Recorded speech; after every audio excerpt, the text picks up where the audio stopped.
اللہ رب العالمین نے چھٹے پارہ کے شروعات میں فرمایا کہ لا يحب الله الجهر بالسوء من القول الا من ظلم، کہ اللہ رب العالمین پسند نہیں کرتا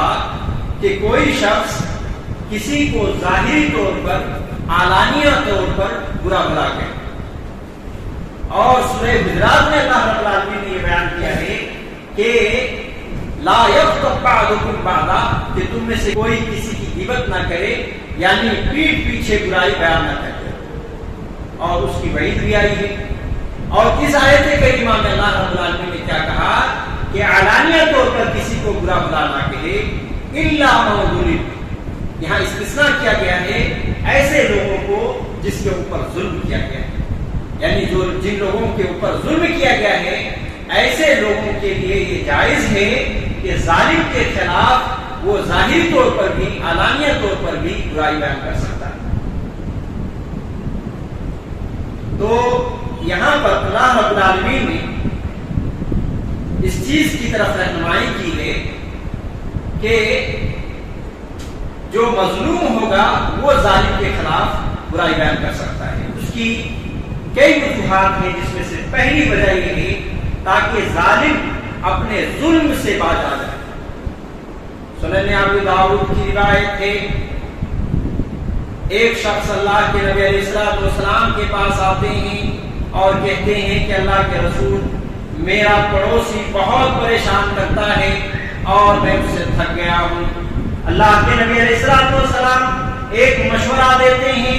صحابی رسول اس مشورے پر عمل کرتے ہوئے اپنے گھر پہنچتے ہیں اور گھر کے تمام مال و اسباب کو گھر سے نکال کر کے باہر رکھ دیتے ہیں اور خود وہیں پر بیٹھ جاتے ہیں۔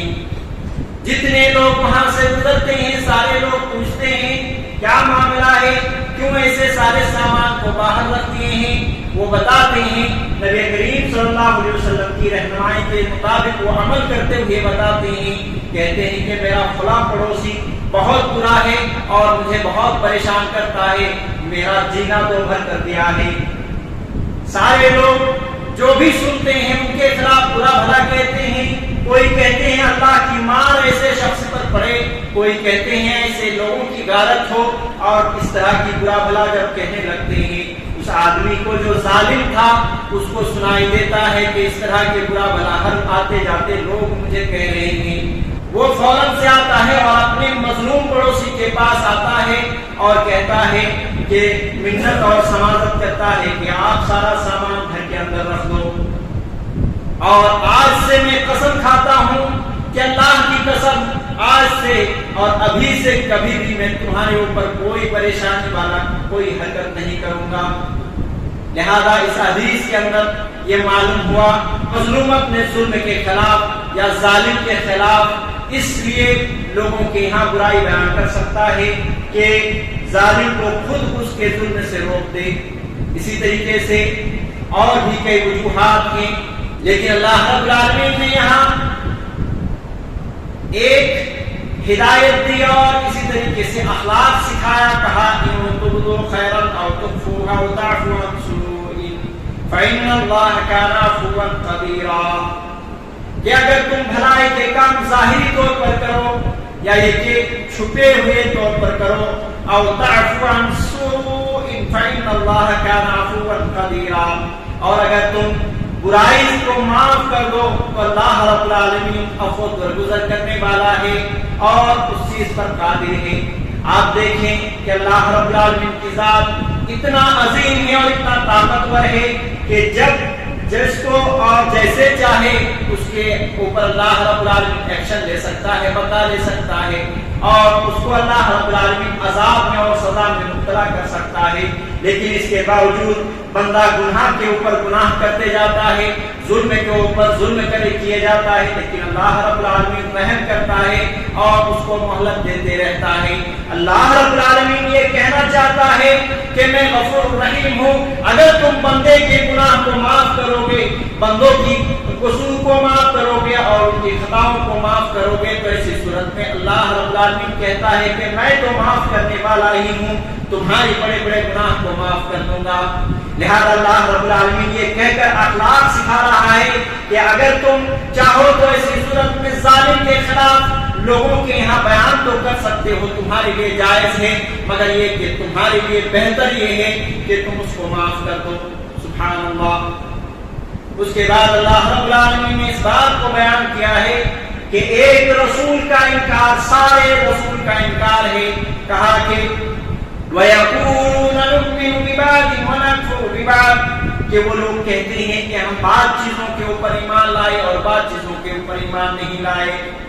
یہاں اس آیت کریمہ میں اس سے پہلے کے جو لفظ ہیں وہاں رسول موجود ہے، أَن يُفَرِّقُوا بَيْنَ اللَّهِ وَرَسُولِهِ، ایسے لوگ اللہ اور اس کے رسول کے درمیان فرق کرنا چاہتے ہیں، اور ایسے ہی لوگ کہتے ہیں کہ ہم بعض چیزوں پر ایمان رکھتے ہیں اور بعض چیزوں پر ایمان نہیں رکھتے ہیں۔ لہذا معلوم ہوا اس آیت کریمہ کے اندر کہ ایک رسول کا انکار سارے رسول کا انکار ہے۔ ایک کتاب جو آسمانی کتاب ہے،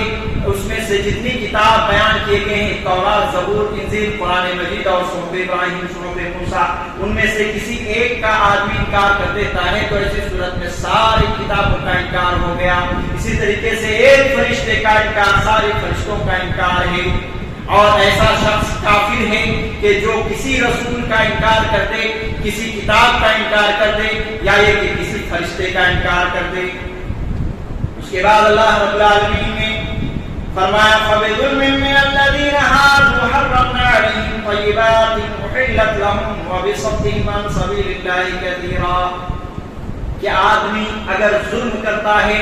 گناہ کا کام کرتا ہے تو اللہ رب العالمین برکتوں کو روک لیتا ہے۔ اور اسی طریقے سے اللہ رب العالمین جو بندے کے اوپر مہربانی کرنا چاہتا ہے، اللہ رب العالمین جو کچھ بندے کو دینا چاہتا ہے اس چیز کو دینے سے رک جاتا ہے۔ بہت بڑی بات ہے،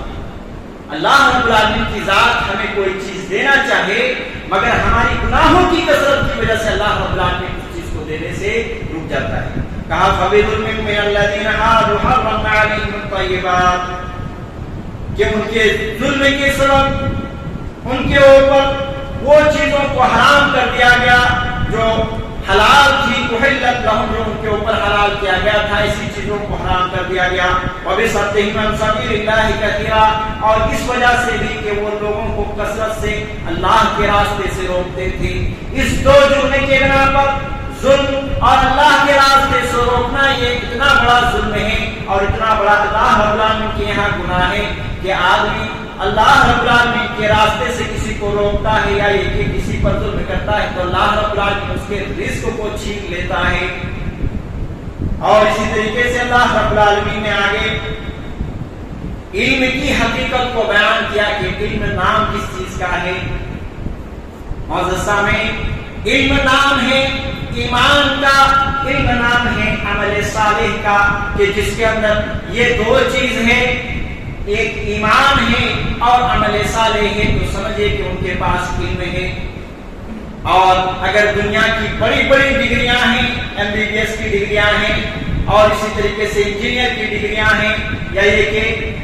جج کی ڈگریاں ہیں، یا یہ کہ ڈاکٹر کی ڈگریاں ہیں، کسی بھی طرح کی بڑی بڑی ڈگریاں ہیں، مگر ان کے پاس ایمان نہیں ہے اور اسی طریقے سے عمل صالح نہیں ہے، تو قرآن یہ کہتا ہے کہ ایسا آدمی کے پاس علم ہی نہیں ہے۔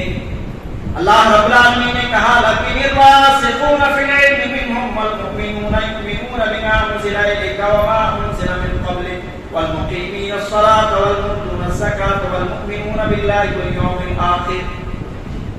کہ جن لوگوں کے پاس علم راسخ ہے، پختہ علم ہے، ان میں سے جو ہے ایمان لاتے ہیں، اے نبی آپ کے اوپر جو چیز نازل کی گئی ہے اس چیز پر بھی ایمان رکھتے ہیں، اور آپ سے پہلے جن چیزوں کو نازل کیا گیا ہے اس کے اوپر بھی ایمان رکھتے ہیں، اور نماز قائم کرتے ہیں، زکوٰۃ کی ادائیگی کرتے ہیں، اور اللہ اور یوم آخرت پر ایمان رکھتے ہیں۔ یہاں اس آیت کریمہ میں یہ بتایا گیا کہ اصل علم یہ ہے کہ آدمی ایمان لائے اللہ اور یوم آخرت پر، اور اصل علم یہ ہے کہ عمل صالح کرے۔ معزز سامعین، جتنی پچھلی قوموں کو اللہ رب العالمین نے ہلاک کیا ہے، تاریخ اٹھا کر کے دیکھ لیں، قرآن مجید کی آیتوں کو اٹھا کر کے دیکھ لیں، احادیث رسول کی رہنمائی کو دیکھ لیں، ان کی اگر موٹے طور پر بیان کیا جائے کہ کیا وجہ تھی جو اللہ رب العالمین نے ان کو ہلاک کیا تھا، تو دو ہی وجہ نکلے گی۔ ایک یہ کہ ان کے پاس اگر علم تھا تو عمل نہیں تھا، اور عمل تھا تو علم نہیں تھا۔ یہ دو کمی کے بنا پر اللہ رب العالمین نے پچھلی قوموں کا ہلاک کیا ہے۔ خود یہودیوں کو دیکھیے، ان کے پاس بڑے بڑے علماء کرام تھے، علم تھا مگر اس کے مطابق عمل نہیں تھا، اور نصارہ کو دیکھیے کہ ان کے پاس عمل تھا، رہبانیت کی زندگی وہ گزارتے تھے، وہ اپنے گھروں کو چھوڑ دیتے تھے اور ایسے اللہ کی یاد میں پڑ جاتے تھے کہ ان کی پوری زندگی رہبانیت والی ہو جاتی تھی۔ ایسا عمل ہوتا تھا مگر علم کے مطابق عمل نہیں ہوتا تھا۔ ان کی کتاب کیا کہہ رہی ہے اس سے کوئی مطلب نہیں، لیکن وہ عمل کیے چلا جا رہا ہے۔ معلوم یہ ہوا کہ علم بھی اہم ہے، کہ علم ہونے کے ساتھ ساتھ عمل بھی ہونا چاہیے، اور عمل ہونے کے ساتھ ساتھ علم بھی ہونی چاہیے، وہ علم جو قرآن و سنت کی روشنی میں ہو۔ اگر آدمی عمل کرتا ہے قرآن و سنت کے مطابق عمل نہیں تو اس کا عمل برباد، اور اسی طریقے سے اگر علم ہے مگر عمل نہیں ہے تو ایسی صورت میں اس کو کوئی فائدہ نہیں، بلکہ ایسا شخص اگر جاہل کہا جائے تو کوئی بیزا نہیں ہوگا۔ اس کے بعد اللہ رب العالمین نے بیان کیا وَرُسُلًا قَدْ قَصَصْنَاهُمْ عَلَيْكَ مِن قَبْلُ، اے نبی آپ اس سے پہلے ہم نے بہت سارے رسولوں کے قصے کو بیان کیا، وَرُسُلًا لَمْ نَقْصُصْهُمْ عَلَيْكَ، اور آپ کے یہاں بہت سارے رسول کا تذکرہ ہم نے نہیں کیا۔ اس آیت کریمہ میں معلوم ہوا کہ یہ اہم نہیں ہے کہ نام کیا ہے، اہم یہ ہے کہ ان کے اعمال کیا ہیں۔ اس وجہ سے اللہ رب العالمین نے اس چیز کو بیان کیا ہے۔ یہ اہم نہیں ہے کہ آپ تمام نبیوں کے نام جانیں، اہم یہ ہے کہ ان کا کام کیا تھا، ان کا اعمال کیسا تھا۔ اور اسی طریقے سے اللہ رب العالمین نے تمام رسولوں کی دو صفت جو بنیادی صفت تھی اس چیز کو بیان کیا، رسولا مبشرین و منذرین۔ تمام رسولوں کا یہ مشن تھا کہ وہ لوگوں کو جنت کی خوشخبری سناتے تھے اور جہنم سے لوگوں کو ڈراتے تھے۔ اور آخری بات، اللہ رب العالمین نے دین میں غلو کرنے سے روکا ہے، دین میں غلو کرنے سے روکا ہے۔ اور غلو کہتے ہیں کسی چیز کو اس کے درجے سے اونچا اٹھا دینا، اس چیز سے روکا گیا۔ اور آپ دیکھ لیں پوری دنیا کے اندر جتنے شرک کے دروازے پائے جاتے ہیں، جتنے شرکیات کے اعمال پائے جاتے ہیں، تمام چیزوں کی اصل اس میں غلو ہے کہ آدمی اپنے بابا کو غلو کر کے نبیوں کے درجے تک پہنچا دیا، ولیوں کو نبیوں کے درجے تک پہنچا دیا، نبیوں کو اللہ کے درجے تک پہنچا دیا۔ اسی طریقے سے یہ غلو کی وجہ سے لوگ شرک میں مبتلا ہیں، اور اس طریقے سے جو ہے شرک میں مبتلا ہو کر کے دنیا بھی برباد کر رہی ہے اور آخرت بھی برباد کر رہی ہے۔ اللہ رب العالمین نے فرمایا یا اہل الکتاب لا تغلوا فی دینکم ولا تقولوا علی اللہ الا الحق، اے اہل کتاب تم اپنے دین کے معاملے میں غلو سے کام نہ لو، اور اللہ کے بارے میں جب بھی تم کہو تو حق بات کہو، یعنی جس کا جتنا درجہ ہے اتنا ہی درجہ دیا جائے۔ حضرت عیسیٰ علیہ السلام کے تعلق سے اگلی باتیں بیان کی گئی ہے، یعنی عیسیٰ علیہ السلام کو اللہ کا بیٹا بنا دیا گیا جبکہ وہ رسول تھے۔ اور اسی طریقے سے اس امت کے اندر دیکھیں کہ ہمارے نبی محمد رسول اللہ صلی اللہ علیہ وسلم کی ذات، جو کہ ہم کلمہ پڑھتے ہیں اس بات کی کہ وہ بندے تھے، وہ انسان تھے، اشہد ان لا الہ الا اللہ واشہد ان محمدا عبدہ ورسولہ، عبدہ وہ اللہ کے بندے ہیں، ورسولہ وہ اللہ کے رسول ہیں۔ رسول سے پہلے ہم عبد مانتے ہیں نبی کو، اور اس کے باوجود آج اس امت کے اندر خرافات دیکھیے کہ نبی صلی اللہ علیہ وسلم کو نور اور اس طریقے سے نور بنا کر کے ان کے درجے کو اٹھا دیا گیا فرشتوں کا۔ معزز سامعین، جس کا جتنا درجہ ہے اتنا ہی رکھا جائے، یہی اس کا ادب و احترام ہے۔ جس کا درجہ جتنا نہیں ہے اس کو اگر بہت اونچا بڑھا دیا جائے تو شرک کا دروازہ کھلتا ہے۔ اللہ رب العالمین میں سے اس مسئلے کے ساتھ نیک عمل کی توفیق دے، قرآن و سنت کے مطابق اپنے اعمال کو درست کرنے کی توفیق دے۔ اللہ رب العالمین رمضان مبارک کے مہینے میں بھرپور طریقے سے فائدہ اٹھانے کی توفیق دے۔ آمین صلی اللہ علیہ محمد وعلی آلہ وصحبہ اجمعین۔ أيها الذين آمنوا أوفوا بالعقود. یہ سورۃ المائدہ ہے. اللہ رب العالمین نے سورۃ المائدہ کی پہلی آیت میں اہل ایمان کو اس بات کا حکم دیا ہے کہ وہ اپنے عہد و پیمان کو پورا کریں. کہا یا ایھا الذین آمنوا، اے ایمان والو، اوفوا بالعقود، اپنے عہد و پیمان کو پورا کرو. کبھی بھی کوئی اور کسی بھی شخص سے آدمی کسی بھی چیز کا وعدہ کرے، عہد کرے تو ایسی صورت میں پورا کرے. حضرت عبداللہ ابن مسعود رضی اللہ عنہ کے بارے میں آتا ہے کہ ایک شخص آتے ہیں اور حضرت عبداللہ ابن مسعود رضی اللہ عنہ سے پوچھتے ہیں، کہتے ہیں کہ کوئی مجھے بہت اہم نصیحت کی تھی. تو حضرت عبداللہ ابن مسعود رضی اللہ عنہ کہتے ہیں نصیحت کرتے ہوئے کہ جب بھی قرآن مجید میں یا ایھا الذین آمنوا آئے تو کان لگا کر کے دل سے بڑے دھیان سے سننا. حضرت عبداللہ ابن مسعود رضی اللہ عنہ نے یہ نصیحت کی کہ کبھی بھی یا ایھا الذین آمنوا قرآن مجید میں آئے، کیونکہ اس کا خطاب کس سے ہے؟ مومنوں سے، کہ اے ایمان والو. تو جب اے ایمان والو اللہ نے کہہ دیا تو اس کے بعد اللہ رب العالمین یا تو کسی اہم چیز کی طرف جو ہے رہنمائی کر رہا ہے یا حکم دے رہا ہے، یا کسی اہم چیز کی طرف اللہ رب العالمین منع کر رہا ہے. تو یہ نصیحت ہے کہ کبھی بھی قرآن مجید میں یا ایھا الذین آمنوا آئے تو ڈائریکٹ ہم ہی لوگوں سے اللہ رب العالمین بات کر رہا ہے. تو کہا یا ایھا الذین آمنوا، اے ایمان والو، اوفوا بالعقود، کہ اپنے عہد و پیمان کو پورا کرو. احلت لکم بہیمۃ الانعام، اور چوپائیوں کو تمہارے لیے حلال کر دیا گیا ہے. اور پھر آگے اللہ رب العالمین نے اس بات کو بیان کیا کہ تم حج کے موقع پر حالت احرام میں شکار کرنا تمہارے اوپر جائز نہیں، حرام ہے. ان اللہ یحکم ما یرید، اور اللہ رب العالمین جو چاہتا ہے فیصلہ فرماتا ہے. کہ کسی چیز کو حلال کرنے کا معاملہ ہو، کسی چیز کو حرام کرنے کا معاملہ ہو، یہ صرف اللہ رب العالمین کے اختیار ہے. تو یہاں پر آخری جو سینٹنس ہے یہ لا کر کے اللہ رب العالمین نے ثابت کیا کہ کوئی انسان کبھی بھی اللہ رب العالمین کے حلال و حرام کے معاملے میں انگلی نہ کرے، سوال نہ کرے یہ حلال کیوں ہوا، یہ حرام کیوں ہوا، کیونکہ ہماری بساط نہیں، ہماری کوئی جو ہے اللہ رب العالمین کے نزدیک کوئی طاقت نہیں. اللہ رب العالمین جو چیز چاہتا ہے، جس کو چاہتا ہے حلال کرتا ہے اور جس کو چاہتا ہے حرام کرتا ہے، وہ اللہ کے اختیار میں ہے. ہم اس طرح کے سوال تک نہیں کر سکتے. آگے اللہ رب العالمین نے بڑی بہترین بات اللہ رب العالمین نے کہی ہے کہ کن کاموں میں ہم ایک دوسرے کی مدد کریں اور کس طرح کے کاموں میں مدد کرنا جائز ہے. اللہ رب العالمین نے فرمایا وَتَعَاوَنُوا عَلَى الْبِرِّ وَالتَّقْوَىٰ وَلَا تَعَاوَنُوا عَلَى الْإِثْمِ وَالْعُدْوَانِ وَاتَّقُوا اللَّهَ إِنَّ اللَّهَ شَدِيدُ الْعِقَابِ، کہ تم ایک دوسرے کی مدد کرو بر کے معاملے میں،